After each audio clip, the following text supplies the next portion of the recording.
High বন্ধুরা, রবিবার ছুটির দিন মানেই অনেকের বাড়িতে লাল ঝোলালা আলু দিয়ে খাসির মাংসের ঝোল। আর অত দাম দিয়ে খাসির মাংস কেনার পর তা খেয়ে যদি তৃপ্তি না মেলে গায়ে তো লাগবেই। তাই মাংস যখন কিনবেন ছাগলের পায়ের উপরের অংশ দেখে নেবেন, যা রাং নামে পরিচিত।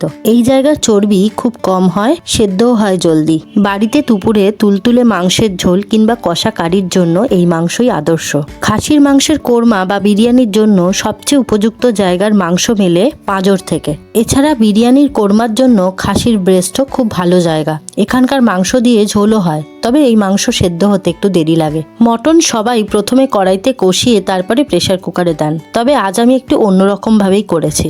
আগে আলুকে তেলে পুরোপুরি ভাবে সেদ্ধ করে ভেজে নিন, তারপরে 1 চামচ আদা রসুন, অল্প নুন, সামান্য তেল দিয়ে মটনটাকে প্রেসার কুকারে সেদ্ধ করে নিন। সাধারণত ভালো মটন 5 থেকে 6টা সিটি দিলেই ভালো করে সেদ্ধ হয়ে যায়, তবে ভালো মটন যদি না হয় সেক্ষেত্রে একটু সিদ্ধ হতে বেশি সময় লাগে। পরপর 3টে সিটি দেবেন, তারপরে নাবিয়ে নিয়ে দেখে নেবেন, পরে লাগলে আর একটু দেবেন। এতে করে মাংস অতিরিক্ত সিদ্ধ হয়ে যাওয়ার সম্ভাবনা কম থাকবে।